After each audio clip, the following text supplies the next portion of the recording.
What's up, YouTube? All right, so we got the speed engineering headers in. Super excited.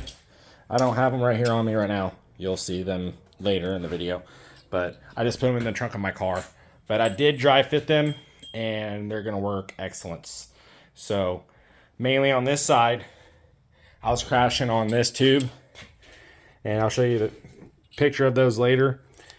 But yeah, definitely, I spent like $300 on these headers, and I had to modify this one. This is the driver's side. That works. I could have made this one work, but the way to make this one work is I was going to have to cut this tube and connect it here, and then bring this tube around. And that's what Speed Engineering pretty much did, just on their own. So I was on the right path. I was done. I was over it. So I think these will work on my son's 78 El Camino. So we'll hold on to them. We'll clean them up a little bit. Maybe redo some of these welds, because you can tell the difference between work welds and my welder.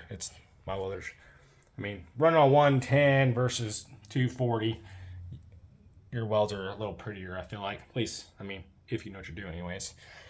But anyways,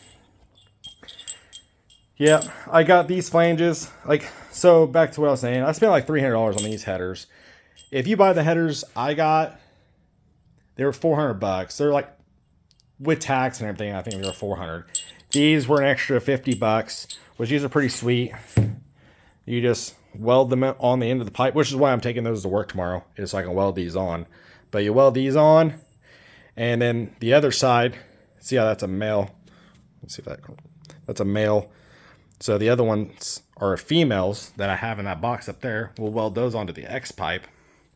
And then there's a clamp that goes over both of them, and it clamps the exhaust up. So instead of bolting it, the other way to do it would be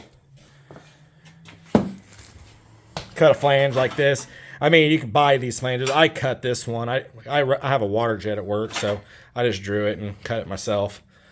And then I just cut a little ring like that. You can weld these on solid if you wanted to, but I kind of like the idea of it being able to rotate. So I cut a ring out and welded that on. The exhaust is usually 16 gauge, 1/16th, so that's what that is. It's like, I'll just keep it the same. Ain't going nowhere. But anyways, I was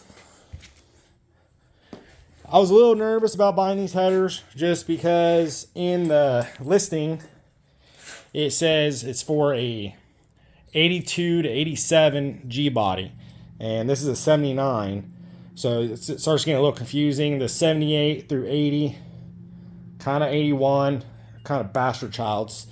81, I still feel like is a G body, but it's the first year of like the 82 body. So the 79s, the 78, 80 was a 4i, at least on the Cutlasses, had 4 headlights. The 78 and 79 had this front end with a metal bumper instead of a plastic cover. So personally, I kind of like the looks of these ones more, but to each is their own. I mean, other ones still look good too. I prefer these. But I was nervous, thinking maybe I should buy A-body shit stuff. I'll have to edit that maybe. I don't know if YouTube will like it. But anyways, but no, they land perfect, so we should be good. So we'll do a install video tomorrow. Yep. I'm excited.